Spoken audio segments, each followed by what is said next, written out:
Então, para adotar uma metáfora muito do gosto brasileiro, eu vou dar o primeiro pontapé inicial na bola, pelo jeito, é só isso. E vou começar por dizer que, não sei se há encontros e desencontros, não sei, mas talvez algumas comparações iniciais. E a primeira é a mais óbvia, talvez. De um lado, um enorme volume de produção sobre a escravidão no caso da historiografia brasileira, né? E um volume pequeno. O contraste entre o volume de produção sobre o tema nos dois países é imenso. Então, de um lado, eu tenho uma infinidade de livros, artigos, publicação de documentos, abordagens as mais diversas, quantitativas, demográficas, culturais, econômicas, vários temas da experiência dos escravos, do tráfico, da escravidão propriamente dita, das famílias, das mulheres, biografias de escravos, escravo na cidade, escravo no campo. Eu poderia aqui continuar a falar várias, né? E de outro lado, no caso português, sempre, para quem vem do Brasil e dessa historiografia, uma surpresa, com os poucos livros sobre isso. Há uma tradição antiga, né, de estudos sobre a escravatura, não sobre a escravidão nem sobre o escravismo, né, há uma diferença aqui de vocabulário, mas sobre a escravatura em Portugal, desde livros, desde a produção da Agência Geral das Colônias até a produção mais recente, e que muito mais recentemente é que começa a se multiplicar no caso português, né? Então, a primeira questão que eu acho que seria interessante para essa mesa seria tentar explicar isso, porque se essa é uma constatação inicial óbvia da diferença de volume de produção, eu não sei se a primeira explicação seria pela importância que a escravidão teve no caso da história brasileira e da história portuguesa, pensando Portugal como o reino, né? Como o Portugal continental. Então aqui poderia haver uma explicação inicial. Mas, por outro lado, Portugal, se nós não fizermos esta abordagem nacional, mas pensarmos do ponto de vista da própria história da escravidão, Portugal, como metrópole, é a metrópole de um grande império escravista. Então, essa diferença de volume, ela não pode ser explicada só pela importância da escravidão na metrópole e pela importância da escravidão na área colonial. Quer dizer, eu acho que teria que haver a indagação de uma diferença, por que a importância da escravidão e do tráfico interessa mais aos brasileiros, talvez por um perfil nacional, e no caso dos brasileiros menos atentos à dimensão imperial e à importância imperial da escravidão, mas por que, do ponto de vista dos portugueses, essa importância da escravidão central no Império Português aparece, na minha opinião, olhando como brasileira, muito recentemente na historiografia portuguesa, do ponto de vista do seu volume e do impacto explicativo que isso possa ter. Então, como uma pesquisadora do tema, eu vejo que isso seria um tema essencial para os historiadores da época moderna, por exemplo, no caso de Portugal. Eu tenho que atravessar o Atlântico para vir pesquisar, e os arquivos aqui são riquíssimos para a pesquisa que eu faço, não é? E por que os portugueses que moram tão pertinho dos arquivos aqui não estão a frequentar tanto esses arquivos, né? Por exemplo, não é o caso de outras metrópoles que também são escravistas, o caso da Inglaterra, por exemplo, que tem uma produção sobre a escravidão, sobre o tráfico, tanto nas suas áreas de colonização quanto na área central. Mas é interessante algumas comparações que são convergentes. No caso do Brasil, se há estudos sobre a escravidão, há pouquíssimos estudos sobre a África, e a África de colonização portuguesa. E a mesma questão se coloca. O Brasil, muito recentemente, passou a ter cursos de História da África na universidade. Portugal também tem poucos grupos estudando História da África, são poucos aqui em Portugal. Então, eu acho que, embora haja uma disparidade dos estudos sobre escravidão, há uma paridade com relação à história da África, pensando na escravização dos africanos, a importância que a escravização dos africanos teve em termos imperiais. Eu vou falar, eu tenho outras coisas para falar, mas eu estou me incomodando aqui com essa primeira aula. Eu deixo a palavra agora, tem muita gente para falar, depois falo outras coisas. Amigo. Sou eu? Vou passando a bola. Sei, eu preferia ter sido eu para dizer as coisas que a Silvia disse, não é? Que era mais ou menos assim que eu queria começar, era por dizer que eu não acho que haja um desencontro. O que há, já o Pedro tinha dito, a Silvia voltou a dizer, há uma diferença abissal entre o volume de produção. Eu não queria dizer só volume, diria também em quantidade e em qualidade, não é tanto também em qualidade. Eu creio que isso é relativamente fácil de explicar do ponto de vista brasileiro. A abundância é fácil de explicar. Digamos que o problema da escravidão ou da escravatura não são a mesma coisa, mas portanto eu vou usar a escravidão. O problema da escravidão no Brasil é um apelo permanente, não é? Portanto, porque estão vivos os descendentes. Agora começa já a não ter bem noção do tempo, já me parece tudo muito próximo, com mais crianças, que é ter lido uma senhora que era escrava, que morreu há não muito tempo, não é? Portanto, ainda estavam, até meados do século passado, e alguns mais resistentes, até mais que isso, vivos os próprios escravos, não é? Portanto, e isso era um apelo. O outro apelo é óbvio. Na sociedade brasileira, o escravismo, o trabalho escravo, é um fator estruturante. Portanto, é um fator estruturante, é natural que a sociedade se interrogue sobre ele. Não é? O que não acontece com a sociedade portuguesa. Digamos que, até poderíamos dizer que, no caso da sociedade portuguesa, há aí uma se calhar, eu não vou dar esta explicação, mas portanto que o querer esconder ou querer esquecer aquele. Acontece o mesmo, por exemplo, com outros fenómenos ligados à questão colonial, como, por exemplo, coisas muito mais recentes, como a guerra colonial, e que sofreu uma amnésia até há muito pouco tempo, como se não tivesse acontecido, não é? Como se não tivesse acontecido.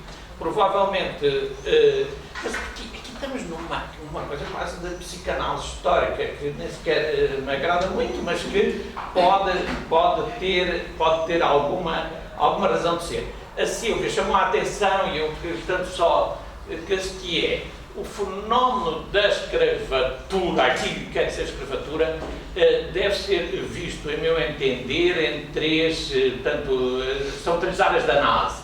Uma é nas sociedades de origem dos escravos, outra é o tráfico, outra é de que forma é que os escravos se integram nas respectivas sociedades. Eu acho que, em relação às sociedades de origem, o desencontro nosso e vosso é total e é lamentável. É lamentável. Devíamos, uma área de estudos devia ser esse, não é? Há muitas coisas que são muito modestos os trabalhos ainda sobre isso, sobre as sociedades africanas, de onde saem os escravos, porque é que saem. Portanto, por outro lado, a história do tráfico, aí sim deveríamos ser mais convergentes, não é? Portanto, convergentes Portugal, Brasil e os países africanos, não só os de língua portuguesa, mas, neste caso, sobretudo os de língua portuguesa, não é? E aqui bem podíamos fazer esforço, por exemplo, do ponto de vista das fontes, do ponto de vista dos arquivos. Portugal aqui, essa não é a razão menor, embora não seja única, é a questão, as fontes em Portugal, o terremoto de 1755, destruindo toda a casa da mina, com todos os arquivos, foi uma perda incrível, não é? Portanto, para esta história, a questão do tráfico. Por outro lado, os arquivos africanos, por exemplo, de São Tomé, de Luanda, um bocadinho menos de Cabo Verde, devido às condições naturais e também a alguma negligência, também não prestam bons serviços para isto, infelizmente. Portanto, a história do tráfico precisava de ser dinamizada, e era bom que a dinamizássemos em colaboração uns com os outros. Depois, de que forma é que os escravos se inserem nas sociedades e interagem com essas sociedades pré-existentes, é uma questão que já varia com os países. Portanto, no caso português é muito recente o interesse por isso. E é curioso que, aparentemente, até tínhamos começado bem em 33. Em 33 há a primeira tese de doutoramento, que é de Manuel Iglesias, chama-se Os Escravos em Portugal, e previa-se que tivesse 3 volumes e vinha desde a Antiguidade, portanto era como um projeto que vinha desde a continuidade, desde a Antiguidade até o presente, na altura era 1933, e que pretendia, é evidente, havia aqui um programa ideológico por trás disto, que se tivermos tempo falamos. Mas depois só saiu o primeiro volume, até 1415, e nunca mais saiu nada. Não é? Portanto, o que é que aconteceu? Os biógrafos dizem, não, o homem interessou-se pela arqueologia. Não sei, ele interessou-se efetivamente para a arqueologia, escavou cacos em todo lado. E deixou matas inteiras que os arqueólogos que seguiram não sabiam o que haviam de fazer.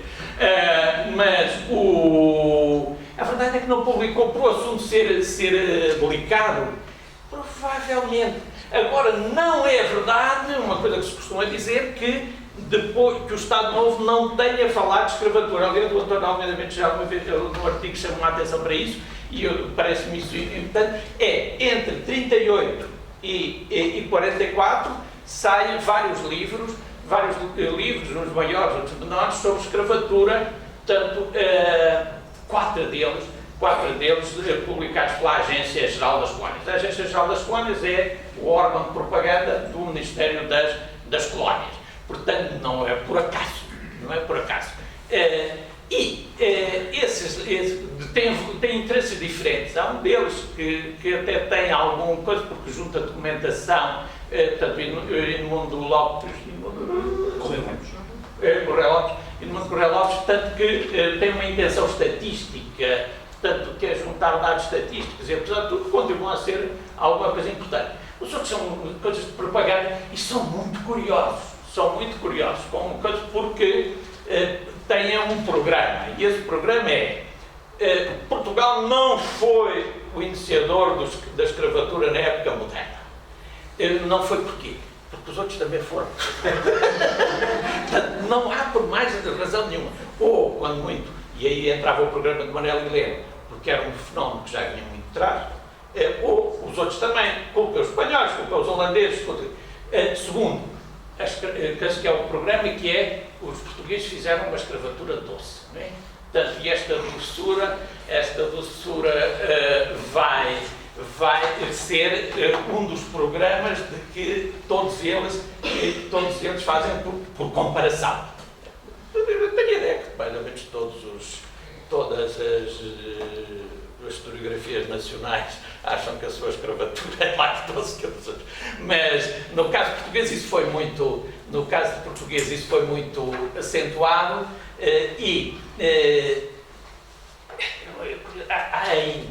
ainda encontrei no Arquivo Histórico Ultramarino, que se chamou Arquivo Histórico Colonial, ainda uma série de documentos que falam de escravatura, vêm com uma referência a lápis de reservado.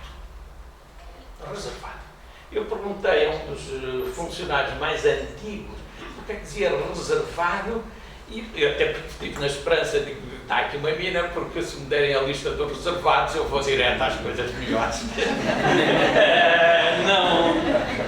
Reservado, que não está aberto à leitura. Disseram depois um dos funcionários mais antigos, não, isso não existia nada, era o diretor. O diretor foi o Manuel Múrias, foi até 46. 46 foi o Albert Iria. Imagino que fosse o Manuel Moreira, não é? Portanto, imagino que fosse o Manuel Moreira esquerdo. Não, era quando vinha o leitor estrangeiro, o diretor exigia que os documentos fossem ao seu gabinete e estes reservados não iam à leitura de estrangeiros, que são aqueles em que a escravatura não é doce, não é? Nunca é doce, nunca, quando não é? E aquela naturalmente muito menos que é. O terceiro ponto é muito curioso que é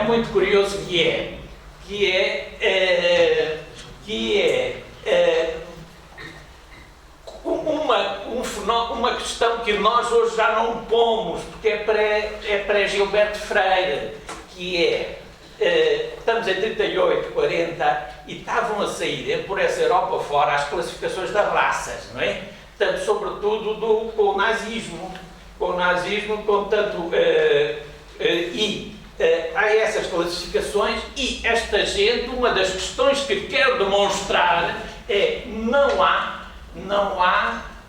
miscigenação entre portugueses, foram todos sempre sempre com relações da maior humanidade, mas não houve miscigenação no sentido em que não foi perturbada a raça, a pureza da raça.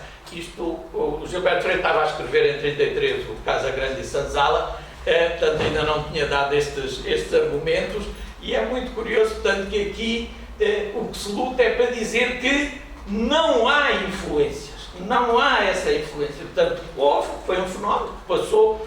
Um dos autores destes livros é o Mendes Correia, que era antropólogo, e esse até começou a querer. O Pedro vai dizer quando é que me calmo, portanto.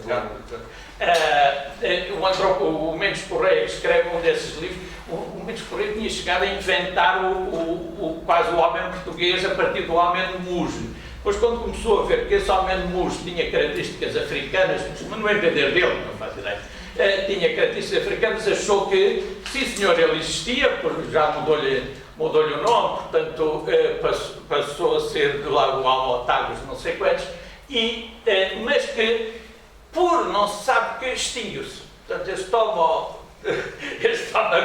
extinguiu-se ou emigrou, não se sabe. Portanto, é só para dizer, portanto, o primeiro interesse pelos estudos sobre a escravatura tem um programa ideológico, muito cerrado, e talvez isso tenha afastado, não é? Tenha afastado depois os investigadores. Além disso, a maior parte da pouca investigação que se fazia. Quer dizer, eu também, quando se diz não há estudos sobre escravatura, mas sobre outros elementos de história social, o que é que há? Não há sobre escravatura como não há sobre outros. Quer dizer, a universidade em Portugal, durante dezenas de anos, é muito estéril. É estéril, portanto, produz pouco e mau, não é? Portanto, e digamos que, daí que, mesmo sem querer entrar agora por aí, deixando para a seguir, mesmo quando o interesse aumenta, e esse interesse aumenta, sobretudo nestas últimas 3 décadas, uma parte ainda dos investigadores são exteriores à universidade. Tanto, ou são estrangeiros, como Saunders, como, sei lá, é um jornalista, mas enfim, levantou problemas sobre o que é o tinhorão, sobre os negros em Portugal, os africanos em Portugal, os negros em Portugal, já não me lembro. Depois, o Didier Laon, portanto, é gente que vem do exterior. Portanto, a universidade teve dificuldade em abrir-se da mesma maneira que se tinha dificuldade em abrir-se à história social, não é? Portanto, as únicas, sei lá, quando eu fui estudante nos Calendas, há imenso tempo, portanto, era um homem estimável que dava a única cadeira suscetível desta questão ser abordada, que era o comandante Teixeira da Mota. Tem livros estimáveis, não é? Portanto, eu não me lembro que houvesse uma palavra, aprendemos as 14 teses sobre a descoberta de Cabo Verde. Cheguei a saber 12. Portanto, 14 teses. Mas, portanto, não havia nenhuma intenção, nenhuma coisa desta sobre este tipo de problemática, não é? Portanto, por um lado, o facto de não haver uma pressão. Por outro lado, uma universidade muito controlada pelo Estado e muito incapaz de tomar iniciativas que creio que se calhar está na origem desta secura imensa sobre este tipo de estudos que, como disse, não deveria ter existido. Ora, eu gostaria de começar por agradecer ao Lava o convite para participar neste colóquio e também aproveitar para dizer que é uma honra partilhar esta mesa com pessoas cujo trabalho eu sigo, alguns deles pelo menos, e muito admiro.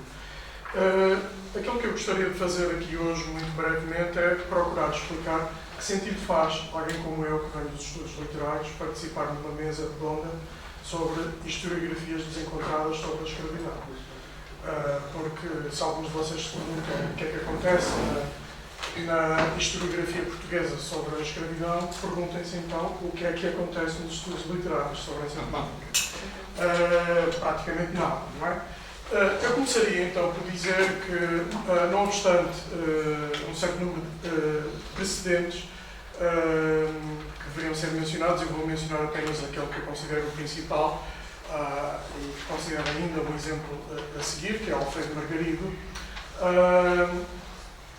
Nos estudos literários, o debate sobre questões coloniais e pós-coloniais, e se insere o estudo da escravidão, ele é lançado decididamente nos estudos literários de língua portuguesa e, sobretudo, em Portugal, com a publicação do estudo do professor Boaventura de Sousa Santos, entre Próspero e Calamar. E é a reação crítica, a recepção crítica a esse ensaio que vai despoltar uma série de estudos, alguns deles já vinham desde antes da publicação desse estudo, mas é também a partir daí que eu, que sempre me dediquei muito mais ao estudo da literatura portuguesa do século XX e do século XIX, comecei a interessar-me também por esta problemática. Ora, como é que o meu trabalho chegou ao ponto de fazer sentido eu estar aqui hoje com vocês, portanto, de intervir numa mesa que tem a ver com um projeto do âmbito Bahia 16-19? É que a leitura do ensaio de Boaventura de Sousa Santos despertou-me algumas perplexidades e, desde o princípio, sempre achei que a historiografia ali presente era extremamente problemática. E, como tal, achei que, para alguém que queria aprofundar a questão colonial na literatura portuguesa, fazia falta um estudo empírico muito grande, não é, sobre os antecedentes desta problemática. E, obviamente, digamos, nas publicações da esfera literária não havia absolutamente ou praticamente nada. Ou aquilo que havia eram discussões teóricas de diálogo com teóricos estrangeiros, mas em relação à problemática nacional não havia praticamente nada. Eu comecei, em primeiro lugar, a interessar-me pelo estudo das raízes do discurso lusotropical, o que me levou, numa primeira fase, a estudar as relações de Gilberto Freire com Oliveira Lima, tendo em conta que Oliveira Lima se educou em Lisboa, não é? E tinha um contacto privilegiado com intelectuais portugueses da geração de Teófilo Braga e até com Oliveira Martins, na verdade. E depois fui aprofundando esse estudo e comecei a interessar-me por uma outra história textual que, entretanto, se revelou muito mais produtiva, que é aquela que, começando em Jaime Cortesão, vai terminar em textos do século XVIII, passando por Hegel, por um autor luso-britânico perfeitamente esquecido em Portugal, que é Henry Custer, e, neste momento, o meu trabalho debruça-se sobre as publicações periódicas dos portugueses exilados na Grã-Bretanha no período das invasões napoleónicas. O que é que eu descobri, entretanto? Descobri que a questão da escravidão é absolutamente central para essas publicações, Publicações essas que são uma espécie de cadinho das problemáticas que se vão tornar centrais naqueles dois eventos fundamentais, tanto para o Brasil como para Portugal, a independência do Brasil e a formação do Estado liberal e todas as discussões e guerra civil que se vão suceder. Ora, é nessas publicações também que começa a surgir um conceito muito incipiente, a desenvolver-se, um conceito muito incipiente de literatura. Isto é, aquilo que nós hoje entendemos por literatura é muito diferente daquilo que se entendia no início do século XIX. E se vocês forem consultar a secção intitulada Literatura Portuguesa no jornal, no Investigador Português em Inglaterra, para citar um exemplo, vemos que aí cabem disquisições sobre a problemática da escravidão, que é considerada como uma problemática central para Portugal, que naquele momento inclui o Brasil, no momento em que a Corte se encontra no Rio de Janeiro. Mas cabem muitas outras coisas que as nossas histórias da literatura nunca prestaram atenção, justamente porque estavam muito mais preocupadas na definição de um cânone nacional. Portanto, quero-me parecer que este estudo da documentação desta época vai nos permitir novas visões sobre o que se entende por literatura portuguesa e vai nos permitir reler todo o século XIX de uma outra forma. Eu já iniciei esse trabalho com um autor como Eça de Queiroz, demonstrando que a problemática africana e da escravidão está presente em toda a obra de Eça de Queiroz e não apenas na Ilustre Casa de Ramires, como tem sido publicado com alguma frequência. E creio que o mesmo exercício será possível em relação a outros autores canónicos, nomeadamente a Camilo Castelo Branco e muitos outros. Portanto, isto de forma extremamente esquemática procura explicar porque é que alguém como eu está aqui. Eu vou terminar apenas lançando duas hipóteses que não são verificadas, mas possivelmente contribuirão para o nosso debate. Uma delas é que este desencontro das historiografias sobre a escravidão em Portugal e no Brasil não é de agora, desde logo, e gostaria de vos mencionar uma obra conhecida de muitos de vocês aqui, que foi publicada, que saiu em 1764, em Lisboa. Charles Boxer descobriu no Alfarrabista de Lisboa em 1961. Tem o título de Uma Nova e Curiosa Relação de um Abuso Emendado. E é um diálogo entre o mineiro e um letrado na cidade de Lisboa, em algum momento no século XVIII.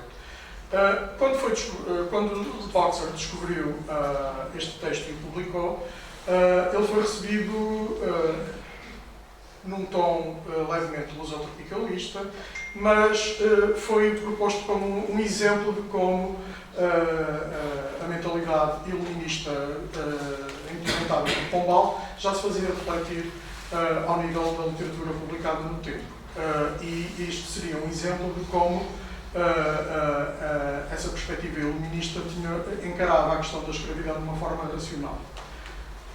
Ora, muito embora isso seja plausível, no entanto, eu deteto uma outra coisa. Já neste texto de 1764, afirma-se como um troco a ideia de que a escravidão é um problema brasileiro e não um problema metropolitano. Porquê? Porque é um mineiro brasileiro que procura fazer valer a sua posição de que ele tem o direito de dispor do seu escravo como dá-lhe parecer. E o letrado metropolitano procura, através de uma argumentação racional, demonstrar o contrário. Ora, esse troco de que a escravidão é um problema colonial e não um problema metropolitano vai durar muito tempo. E seria interessante estudar, digamos, a sua recorrência nos textos. Não é? A outra hipótese que eu gostaria de lançar é a seguinte. Uma das razões pelas quais Portugal e a historiografia portuguesa se tem revelado avessa e às vezes até ao estudo desta problemática tem a ver com o facto, em parte, tem a ver com muitas coisas, imagino, mas uma delas será a de que a ideologia racialista vai ter uma influência muito profunda e muito tardia. Ela revela-se já no Oliveira Martins, não é? Nos finais do século XIX, mas ela vai estar presente nos colonos portugueses em Angola e em Moçambique e é detectável nos anos 50 do século XX. Alfredo Margarido, num ensaio que foi recompilado no volume de 1981, coloca o dedo na ferida ao dizer que se encontrou com muitos escritores neorrealistas que tinham ido parar a Angola e a Moçambique e que, quando escreviam os seus romances, retratavam a problemática alentejana, mas revelavam-se absolutamente cegos em relação à situação da exploração dos africanos nos seus próprios países. Portanto, essa cegueira portuguesa e de portugueses educados que foram para a África, em parte dever-se-á à vigência, à longa duração desse discurso racialista que em Portugal durou até há muito pouco tempo e que ainda hoje está presente em algumas personalidades conhecidas de todos nós. Mas isto, de novo, são hipóteses que eu não verifiquei e lanço apenas como sugestão de discussão. Obrigado. Há de facto uma enorme assimetria, há de facto um enorme desequilíbrio entre a produção sobre a escravatura ou a escravidão no Brasil relativamente ao que se passa em Portugal. E isso necessita de ser explicado. E eu gostaria de apresentar, talvez, 4 ideias que permitam, talvez no futuro, fornecer explicações mais assertivas acerca disso, já que as minhas dúvidas, como verão, são muitas. A primeira diz respeito, para explicar esta ausência de estudos sobre a escravatura em Portugal, a primeira diz respeito à presença constante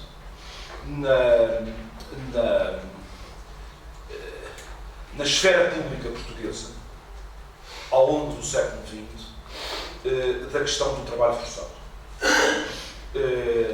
Digamos que ela marca, a questão do trabalho forçado nas colónias, marca e constitui a cronologia, digamos, a cronologia política à qual nós estamos habituados, podia facilmente ser substituída pelos grandes debates acerca do trabalho forçado nas colónias portuguesas, nomeadamente em Angola.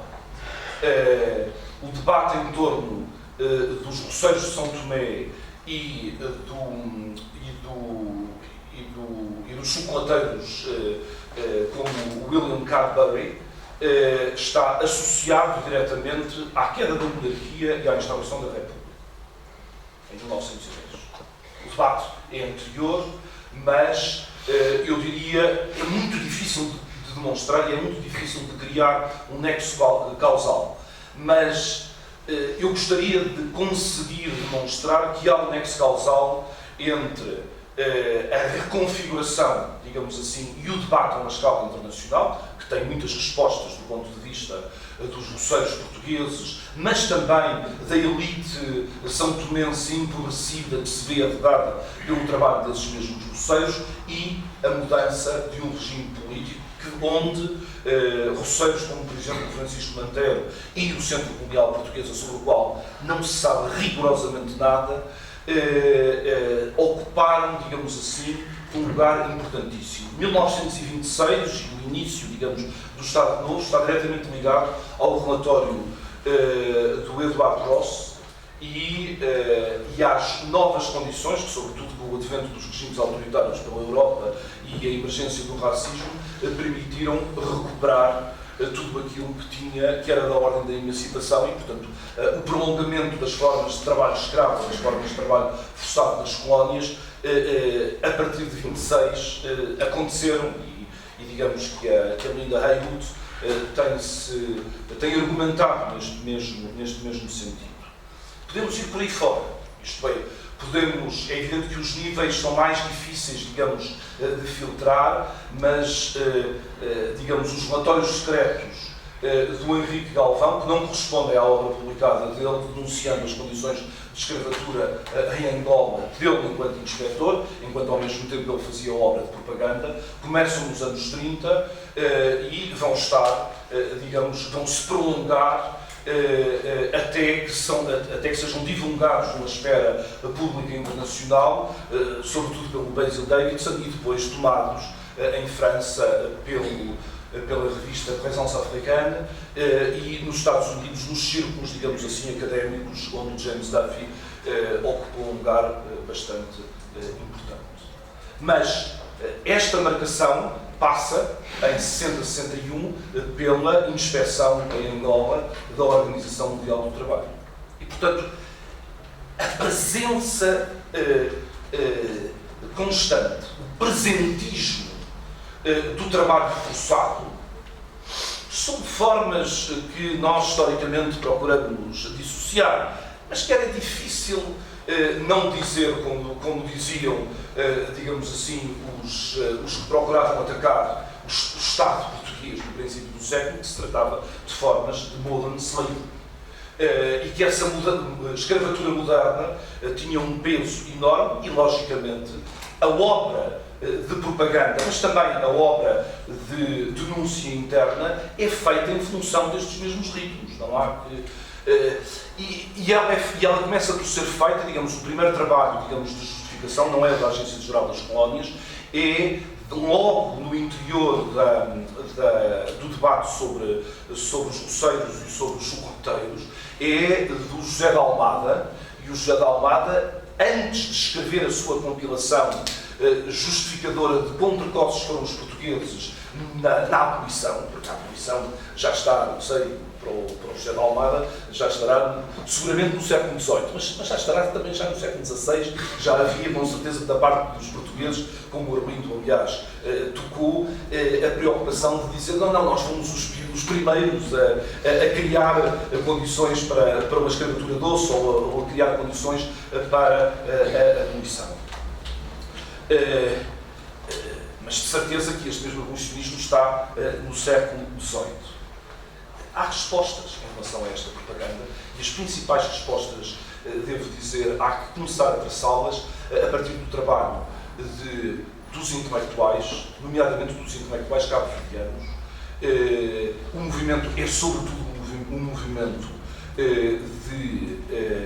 literário, mas a premialidade, digamos assim, no círculo da claridade, que era assim que se chamava a revista, começada a publicar desde os anos 30, às ideias baianas, onde o Artur Ramos, mas também o Edson Carneiro ocupam, publicado entre nós pela Seara Nova, aliás, ocupam um lugar de destaque, é um facto.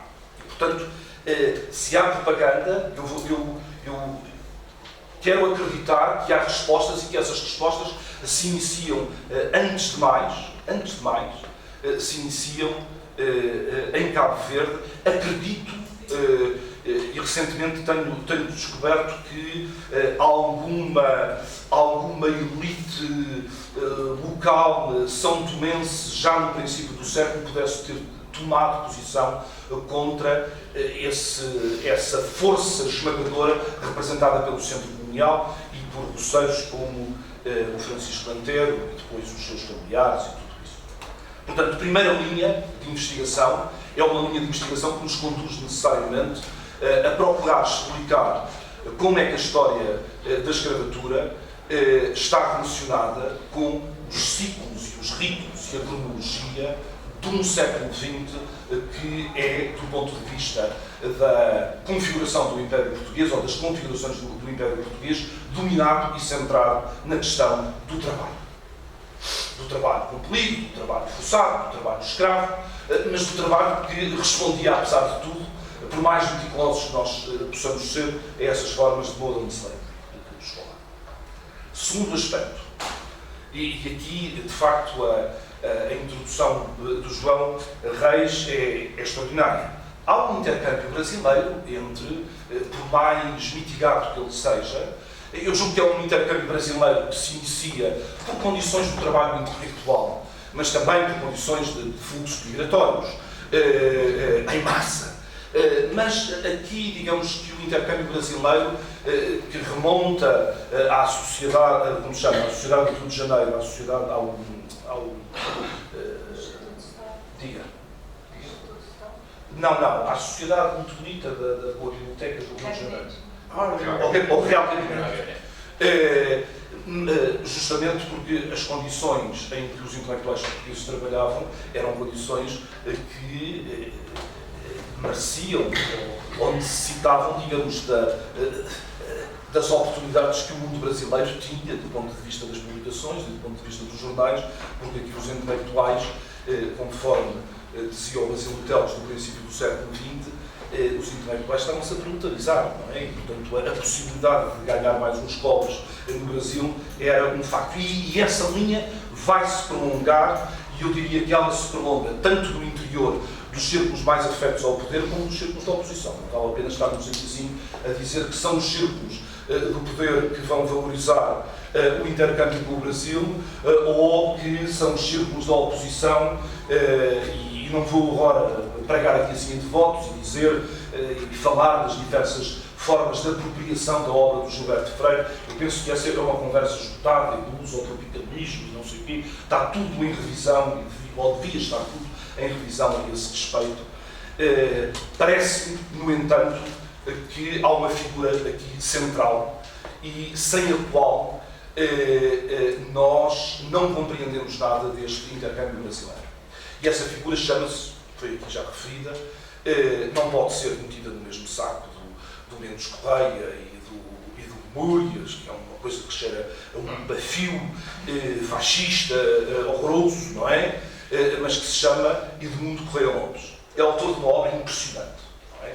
Ele morre na Guiné, e há que encontrar mais materiais sobre este mesmo homem. Ele tinha sido discípulo da Carolina Miguel de Vasconcelos, ele era de formação de filólogo, dobrado de musicólogo. Ele tem na Bahia um reconhecimento extraordinário.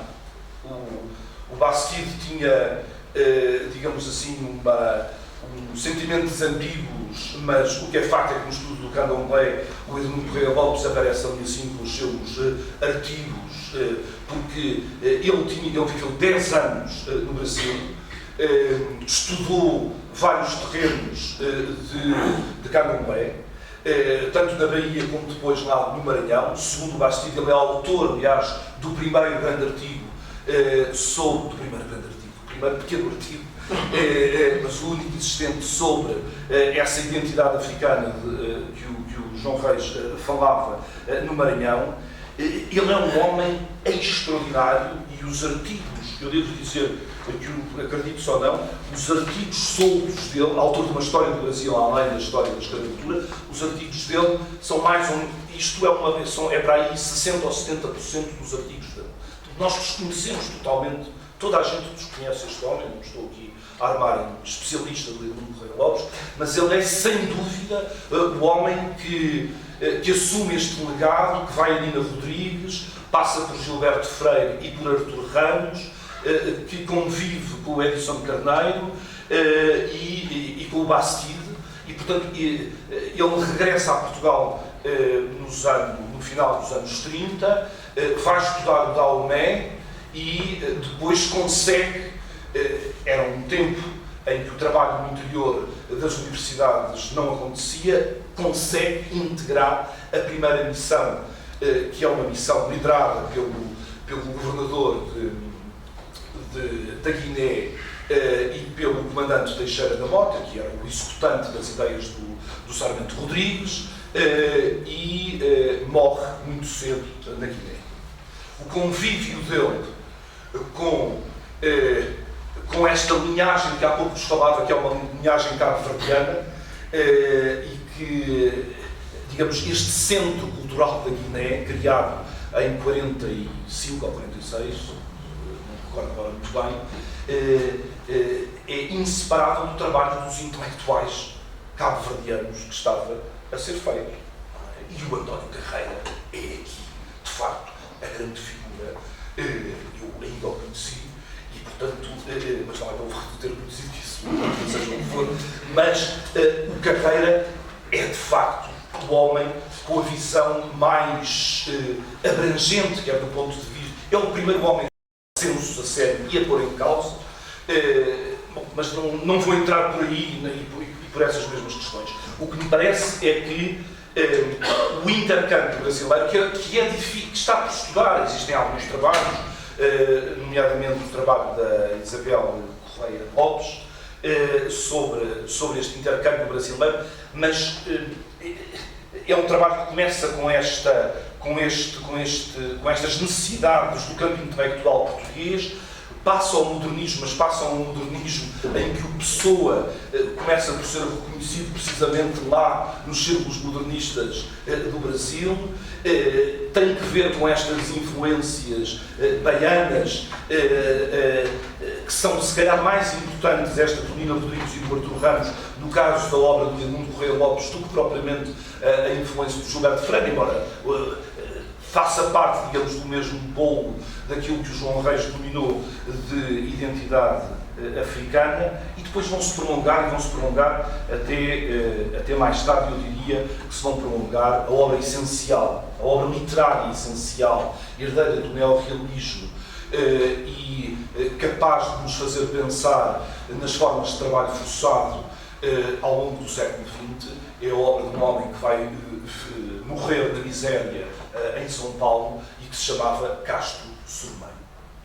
Tinha sido empregado da Companhia dos Diamantes, vê as suas obras censuradas, de facto, com o Estado Novo, logo em 44, consegue publicar na Casa dos Estudantes do Brasil, do Rio de Janeiro, em 49, essa obra central, digamos assim, que está por perceber, que se chama Terra Morta, onde, de facto, essas formas de trabalho forçado são essenciais, e agora não vamos falar das outras coisas. Mas este intercâmbio brasileiro é, indiscutivelmente, ao lado das formas de trabalho, o segundo aspecto que tem que ser compreendido. E o terceiro é, sem dúvida, a maneira como se organiza tardiamente, e eu julgo que alguns dos argumentos do Armindo foram mesmo nesse sentido, quer dizer, não há investigação sobre a escravatura, bom, não há investigação sobre nada, porque isto era o outro, o Teixeira da Mota, era as 14 teses e tu só conseguiste decorar as primeiras 12